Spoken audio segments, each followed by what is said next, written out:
is Flannel Punk Radio.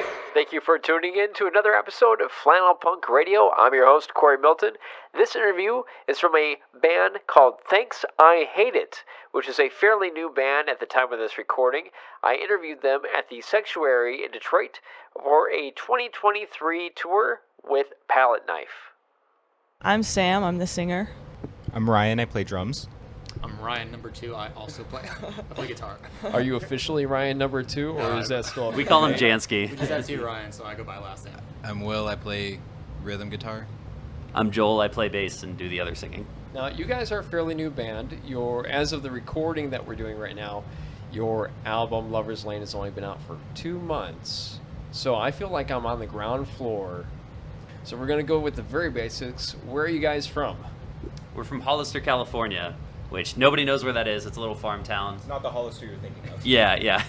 It's about 40 minutes south of San Jose. Cool. Is that where everybody's from? How'd you guys all meet?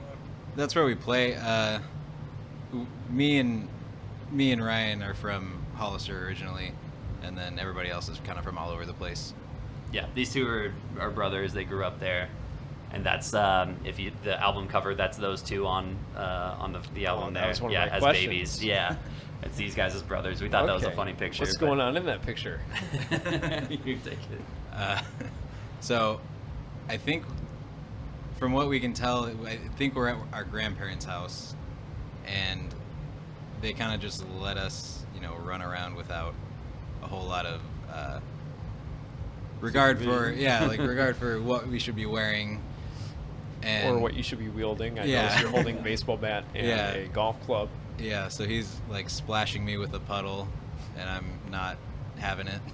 And Ryan looks like he's having the time of his life. Yeah. What's your favorite tour memory so far? Ooh, that's a good one. Probably like the show last night, and probably the hotel we stayed at after that. So tell me about the show last night. So the day before we found out that Mac's Bar in Lansing had double booked our show, so it got turned into a house show. It got picked up by was it Goblin Zone is the name of the venue. It's just a guy's garage, but the kids went nuts for it. It was awesome. Like the whole garage filled out. The sound was really good, and we had a bunch of people singing along in the front. You could hear it on the recordings, like the kids, they knew the songs and they were going really hard for us. They were crowd surfing in a garage. It was just our favorite show, You could tell it was like a really tight-knit community of like friends and musicians, and that was nice to see. Like it was good vibes, basically. Yeah, vibes were immaculate last night. Favorite fan moment so far? Well, that person that came to our show in Chicago, and they said they drove all the way from New York to see us. Dutch. Shout out Dutch if you're listening. Yeah, they just like told us how much our album means to them, and that was pretty cool. Yeah, we all we signed our first autographs. Oh wow. Yeah. They were going hard and singing along from it would see them from the stage and gave us a lot of energy back. So that was really cool. And Lover's Lane is on cassette. Why did you choose to bring it on to cassette? The label did. We did not. Okay. It's cheaper because that's cheaper. Yeah, than sure. vinyl. For the sake of, we need a write-in campaign to get it on vinyl because it's up to the label when the vinyl comes out. Okay, so when the fans demand the vinyl. Yes. Yeah. Okay, so the slight call to action there to everybody listening. Yeah. Let Joe of Take This to Heart Records know you want it on Lover's Lane on vinyl. Nobody Likes the Tambourine is probably my favorite song off the album. Could you talk about that a little bit more? It almost didn't make it.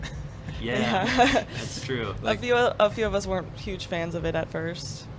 Yeah, and it ended up. It's probably one of our more popular songs. I mean, it doesn't have the plays, but that's the one that usually stands out to people.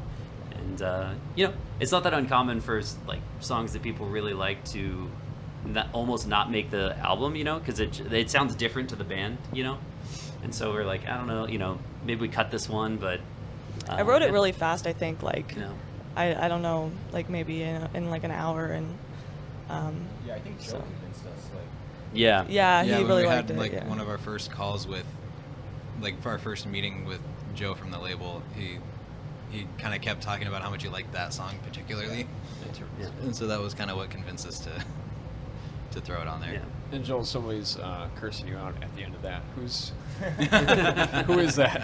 That was and why? That was as we were recording it, he got a call from one of his friends, and they left that voicemail. And so I was like, oh, let's just record that and put it at the end of the song. Yeah, I got a really drunk voicemail from one of my dear friends, Mari, so she gets a vocal credit on the album. I think it was as you were doing your vocals. Yeah, I think it might have been for the demo. Yeah. Yeah, for the demo. What would you just like fans and listeners, new listeners, to know about you? And how would you describe your music? I think we're silly, right? Yeah. Like we're not trying to like be too serious about everything. Like, we're trying to build a community like of other band friends. Yeah, I mean, we take what we do very seriously, but we don't take ourselves seriously. You know, I think that's a good way to put it, right? I want you guys to pick the next, I'll say 4 since there's so many of you here, the next 4 bands and songs that I'm going to be playing on the show. Okay, I'm gonna say Caller 10 by Punchline. It's a band that I've always like. They've made it seem achievable, I guess. Like they've been around for a long time. They've never been huge rock stars, but they've like been chugging along for like 20 years. And I don't know, they just seem like great dudes. But anyway, this song specifically, it's one of those songs that would never be a single, but is like their best song to me, I guess. And so I'd love for it to, people to hear it. I think a lot of people have it, and I think it's a fantastic song. All right, as much of a cliche as it is, I think I gotta do The Wedding Singer by Modern Baseball, because that was like the first. I think that was the first song I heard from them that like made me want to play this kind of music. Brave Bird, Whittle Down the Days. I just really like twinkly, jangly guitars, and I think that song is just a lot of what I really enjoy in writing guitar parts. So, Maida, Maita, Perfect Heart. I just really love her, and I love her lyrics, and she's really good. I want her to get a little more love. With you guys being fairly new artists, at least newer to the scene, what are some things that you've learned, and what advice could you give to other artists who are just starting out? That's tough. Be nice. Yeah, be nice, I guess. Be as accommodating as you can to other bands. yeah, just be really genuine. Just like anything that you like, you just make sure you like doing it, then just keep doing it because you like it. Like, don't do something that you don't want to do. Just be genuine and just keep doing it. Yeah, I think so there's a million talented musicians out there. There's a million great songwriters.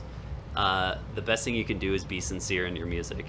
That's like the one thing that anybody can do, and people latch onto that. I think that's a big part of why people like our band. It's just that it's very sincere, especially within the lyrics. So that's something that anyone can do, right?